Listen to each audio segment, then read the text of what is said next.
Donal. It's my pleasure to be presenting. Thanks very much. Someone's going to enjoy it anyway. It's my pleasure to be presenting this free-flying bird of prey demonstration for you all. It's my first display of the year, so delighted to be back. And if you hear me say anything that's wildly incorrect, it's not because it's April Fool's. I've just forgotten things, but I'll try my best. Before we get going, we'll quickly go through some health and safety rules to make sure that all the birds go back to their aviaries safely and you all leave with the same number of fingers that you came in with, because I can see some food out there, and that's going to be rule number one. If it's visible, you risk a large predatory bird joining you in the audience. Hide your food, and it has to stay out of sight for the next 20 minutes. I know, I'm ruining your day up there. But that's just to keep you safe, guys, okay? So any food, make sure it stays hidden away. Their sense of smell is fairly absent, so if they can't see it, they're not going to find it, okay? Next then, these are relatively well-trained wild birds, but they're not like your pets at home. They're not a cat or a dog, and they don't want to be petted. So make sure that you don't reach out to try and touch any of the birds at any point of the display. It's dangerous for you at all times. They've got sharp bits like talons and beaks and wit and things like that. But for the bird as well, if you reach out to them in flight, you're going to risk injuring them. That will be very bad for them. So just keep your hands down and to yourselves. And the last of these rules then is along the same line as while you're keeping your hands down.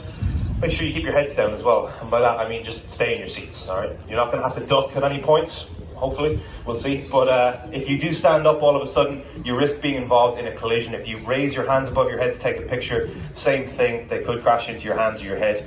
And we've got some large enough birds in this display, so make sure that we all stay in our seats from the smallest of children up to the biggest of adults, right through the whole display. If you do need to leave at any point, Jack and Mike are here in the middle. Get their attention. No, Mike's telling me he's not here in the middle. Jack is here in the middle. You can get his attention. He's the nicest of us, and he will help you to exit if you need to do so or access. You've missed your trail, pal. This boy is certainly not native. You're not going to see this wandering around any other field in Meath or anywhere else in Ireland, because he is the only secretary bird in the country. His name is Rodney, and he's definitely one of the superstars of this display. He's a lot of people's favourite, and I must say one of mine as well. They're an interesting species to look at, there's no denying it. He's weird looking, isn't he? He can't understand me, so I don't mind insulting him. And the way they get their name is based on how they look. So secretary bird is based on his physical appearance. So if you think back to a time of scientific discovery a couple hundred years ago, a secretary at the time might have used a feather quill pen, which they could stash behind their ear. They may have worn breeches, which would be short black pants with long white socks, and a tailcoat as well, which looks like the two long, lovely tail feathers that Rodney has here. But he's demonstrating for us what it is that secretary birds do in the wild, where they're from, which is sub-Saharan Africa, so south of the Sahara Desert, right down around the east coast, outside the Congo rainforest, and right down as far as the southernmost tips of Africa. He can fly, but they tend to fly just in a straight line and up very high. He uses thermals if he's going to go flying. So he'll wait for a hot pocket of rising air at the warmest part of the day, go way up into the sky and just glide. But more often than not, what a secretary bird is going to do is exactly what you've seen him doing here. Now, I know you missed some of your food over here, so we'll walk you over. They'll walk up to 18 kilometers a day looking for bits of food, and he is a carnivore, just like every other bird on our section here. And he is looking exclusively for meat that I've scattered out for him here. And in the wild, it could be anything from small insects up to the size of a small rabbit, and anything in between. But they are quite famous for one thing, and I've mentioned his English name, but every animal also has a Latin or scientific name as well. It's usually in Latin or Greek. This is my favourite in the animal kingdom because it tells you exactly what he does. He is called Sagittarius serpentarius. Any guesses what you think that might mean? Anyone here Sagittarius? Yeah, do you know what it means? No, no one does. We get about one a week who actually knows what it is. Sagittarius is an archer. Serpentarius, anyone? Guess, snakes, something to do with snakes. So he is the archer of snakes, that's what he's famous for. Rather than me tell you how it works, do you want to see how a secretary bird dispatches their prey? Yes? Okay. If I distract Rodney over this way and pull out our very real... Nobody's scared of snakes, are they? No. You sure? Front row? Nobody? Doesn't matter, this one's not real. That would be quite cruel and unethical of us, but Rodney will demonstrate, despite the fact that this is made of rubber, exactly how he dispatches his prey in the wild, which is the Irish dance it to death. Yeah, he always gets a good laugh. But have a listen. You can hear it, yeah? He strikes it with 5 times his own body weight worth of force. And you see what he's doing with his wings? That's protecting himself. A lot of the time they're hunting prey that can bite back, like snakes and lizards, and he doesn't want to be bitten if he can avoid it, and if he does, and if that snake happens to be venomous, he wants to make sure that he's not taking any major damage. If he gets bitten on any of those feathers out on his wings, there's no real harm to it. Even if it's a venomous snake, there's no blood vessels down those feathers, so he will survive quite nicely. And as well as that, these things don't have very good eyesight, reptiles, So he's protecting himself in more than one way. He's well able to take them out without any major risk to himself. So, totally unique. Raptors are birds that catch and kill their food with their feet. None of them do it like this. He is a total enigma. And like I say, the only one in Ireland as well. So we're delighted to have you, Rodney. Are you sure it's dead? One more for the road? No, go on. You've got it in you, I know you do. Now, come on now. It's April Fool's Day, but don't make a fool of me, please. One for the road. I've never seen him take this one. There we go. His other trick is if you give him a round of applause, he goes home. Unless he finds the rest of the food that is scattered out. So Rodney there yet, secretary bird. A somewhat endangered species. We were hoping to breed them here. We had a female a couple of years back, but unfortunately, just didn't like each other, which happens at times. So Rita moved on to breed elsewhere, and Rodney stays here with us as a bachelor and putting on displays for thousands of people a year. He's an absolute superstar. One of our, like I say, one of our most popular birds. As is the next bird who's joining us. If he's not popular with the public, I can promise you he's popular with the staff. He's just making his way in. We're going through a few adjustments in terms of how we're flying this guy or how we're bringing him into the arena, because he tends to be a bit of fun in terms of getting in here, but he has joined us now, thankfully, and he'll be down with you shortly. His name is Henry, and Henry is a southern ground hornbill. Now, he's going to show you that even though he's got hornbill in his name, he clearly can't fly, so he's got ground in his name. He spends a lot of his time on the ground, but is more than capable of some incredible flight as well. Hello, Danny. And where you find these guys, similar to the secretary bird, is sub-Saharan Africa. They're another African species. So again, same region, south of the Sahara, right down to the southernmost tips of Africa. And as I say, ground is in the name, so they will plenty of scavenging on the ground as well as moving around on the wing too. If they're flying, they're probably looking for something like a watering hole, or they're off looking for a mate or something like that. And if they're down on the ground, it's generally that they are out scavenging and hunting. So this guy breaks the rules here in the world of raptors in a couple of different ways. For one thing, he is not actually a raptor. I mentioned already the definition of that. A raptor is a bird that catches and kills their food with their feet. If you take a look at this guy's stumpy toes, he's not going to be doing any damage with it. If he's hunting for meat, he's going to be using his beak as a weapon rather than his feet. So he's not technically a raptor. And as well as that, he's actually the only non-carnivore that we look after here on this section. He is an omnivore, so as well as all of the meat that he gets, which tends to, most of the time, be his preference, he will also eat a wider range of food than the rest of our species, in that he'll have fruit and veg as well. In the arena here, he tends to go for, at certain times of the year, mushrooms or berries that grow around the pond down here. And yeah, does have a preference for meat, but certainly a little bit different to the rest of our birds. Apart from that then, he's the largest of 60 different hornbill species in the world. They don't get any bigger than this, and that's probably why ground is in their name. The extra weight means he doesn't want to fly too much if he can avoid it. Like I say, he spends most of his time on the ground, and in fact we can demonstrate for you how he is an excellent scavenger as well. So we've got some naturally occurring African sandcastle buckets that Henry's going to hopefully demonstrate how he scavenges with.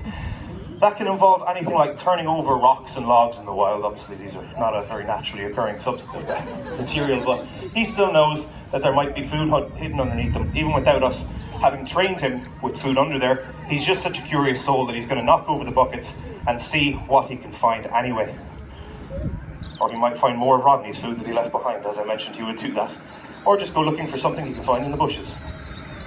So scavenging for the most part, hunting when they come across living things then as well. Well, that one's empty, you've got one more. He is also a young bird, and they can live for quite a long while. Henry's around 3 years old now, and the changes that you'll see in a bird like this over time, he won't get any bigger because birds tend to grow very, very quickly. In fact, when they hatch from their egg, which is roughly around the size of an adult head, if you can picture that without the beak, they'll be full size within 3 months. So they grow very, very quickly, and they mature quickly as well. By 6 months, most birds are independent of mom and dad.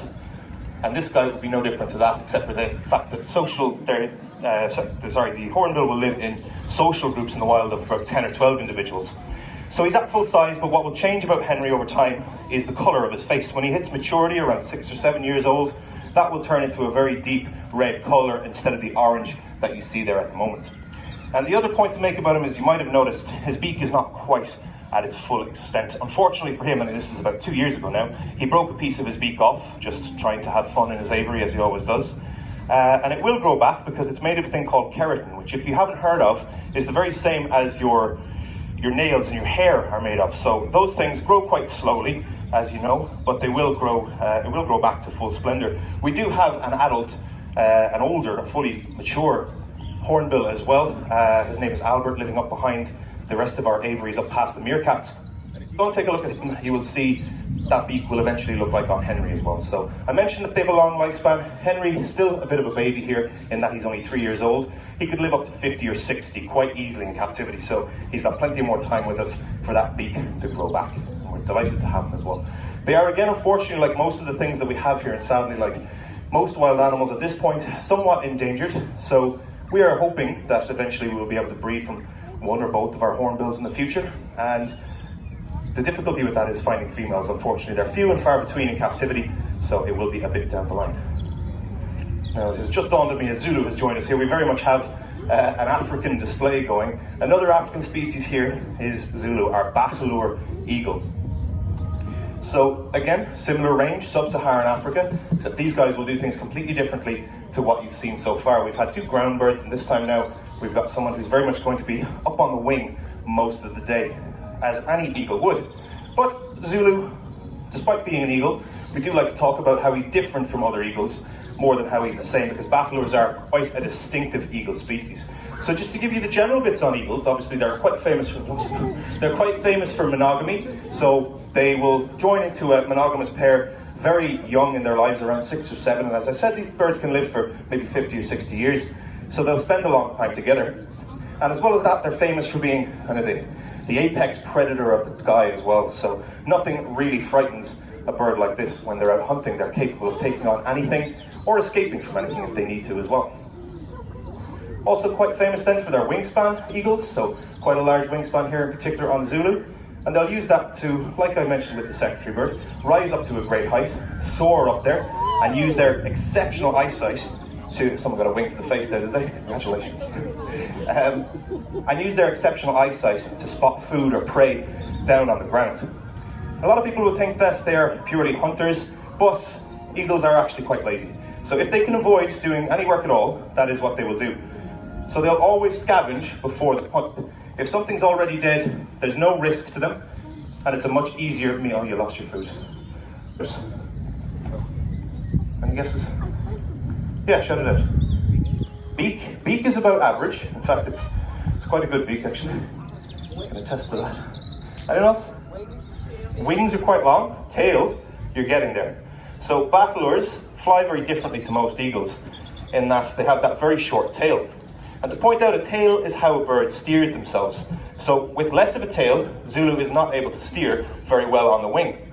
And he makes up for it in a different way. But the reason for that is because Bateleur eagles spend a lot of their time on the ground out in the wild, scavenging for small things, very similar food source actually to the hornbill and the secretary bird that came before, in that they're looking for anything from insects up to maybe a small rabbit, reptiles, amphibians, and everything in between. So they're quite comfortable on the ground, and the reason they're able to do it is because their tail is so short. If they had a full-length eagle tail, they'd be dragging it around on the ground all the time and it would be destroyed. They'd never be able to use it. So they've evolved over time to have a much shorter tail. And they make up for how they fly and how he walks around here. What have we found? No, it's not food, I promise. They make up for it by flying in a slightly different way. So what Zulu will do, rather than using his tail to steer, is he uses that extended wingspan. It's actually longer relative to his body than most birds would be. So his wingtips, you'll notice, are quite long.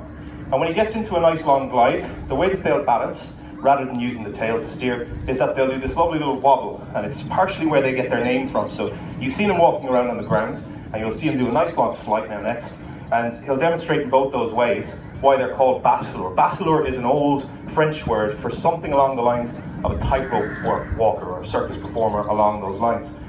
And that is where they get their name, is how they balance themselves as they fly.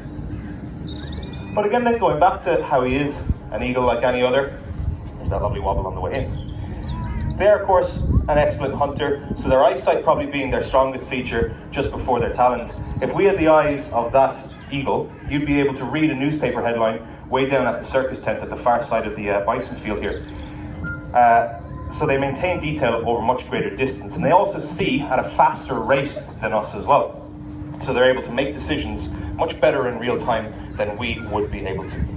Everyone happy in their seats so far? Okay, good. If no one's bailing out, thankfully the weather has stayed good for us. You can't stand up for this bird, so we all happy to stay for one more? Great. Not that she's going to go for you or anything like that, she's just incredibly quick and maybe not quite as nimble as some of the other flyers that we have. She's up above your heads on this side here, and her name is Cleo. Cleo is a Lanner falcon. I'm sure everyone has heard of falcons at some point in their lives. We have falcons here in this country, the peregrine, the kestrel, for example. Lanner is an African species, so a very close relative of our native peregrines, but slightly different as well. If you have heard of peregrine falcons, you'll probably know that they are the fastest thing that evolution has ever produced. They've been recorded at nearly 400 kilometers an hour. And a Lanner falcon, a close cousin, doesn't do the same thing in flight as a peregrine would do, which is where they climb up to a great height and stoop. So they can't quite reach the same speeds, but in a straight line, very, very quick indeed, and you'll see why in just a second. Falcons are specialist bird hunters. We're not going to take out a bird for Cleo to hunt in front of you here, but what I have instead is a leather pad with some feathers attached on the end of a lure line to try and replicate how a falcon hunts in the wild instead. This is my first time flying Cleo in front of people, so hopefully this all goes smoothly because she is lightning quick. And I've been doing this for about a year now, so hopefully have enough practice in. She's not going to catch me out on the first go and end the display. So we're going to try and get as close as possible. I can pretty much promise you she's going to win because she is better than I am at this, no doubt. She's lightning quick, but we'll try and keep her going for as long as we possibly can. What they're famous for is the tail chase, so they would do exactly as she's done here, which is to circle around a body of water, like the one behind me, to try and rustle up some birds to chase, and then use their incredible speed to hunt down that bird and catch it out. The way they do it is that they're all muscle, all power coming from their chest. So 20% of a falcon's body mass is in its pectoral muscles alone, and that is how they're able to build such speed. And as well as that, if you take a look at the shape, you will see that she's just slicing through the air, absolutely no problem to her at all. The difficult part of this is that she is heating up very quickly, but falcons are absolutely excellent at keeping themselves cool as well. They can breathe both in and out at the same time, and that allows them to have a constant cold airflow going through their system. She has tired me out, so let her have that. She got quite close. You can give her a quick round of applause there. Building back up her fitness at this time of the year, so really picking up speed, and on a windy day she's even faster than this. But yeah, they have 9 air pockets internally inside in their system, so every time she beats a wing, there's air going in and air going out, and that means that she's able to cool herself down quite quickly. That would be quite beneficial if I could breathe in and out at the same time at this point after flying that girl. What Shiva's going to demonstrate for you is how falconry all began, which is called trading off. But falconry initially was a hunting method, going back as far as 4,000 years. There's a long history of this. And basically, if you imagine in your mind that instead of a leather pad with feathers, that had been a duck. You have your trained falcon who's going to chase down that duck. You want to make sure your falcon gets a nice meal, so you take a piece off for her. She's ready to go again when you next need a meal, and you take the rest of it home for yourself. So people have been doing this for thousands of years, and not much has changed really. We're obviously becoming a bit more modern with it, but other than that, the methods, the equipment that we're using, all very much the same. So very happy to be able to demonstrate it for you here today. And thankfully, she didn't catch me out too quickly, but she certainly tired me out. She is the last bird in this display. We do go again at 2:30 with a totally different cast of characters and a different presenter as well, if you'd like to come back along and see that. If anyone has any questions, do feel free to pop up and ask any staff member on your way out. And otherwise, thanks very much and enjoy the rest of your day at Everpark.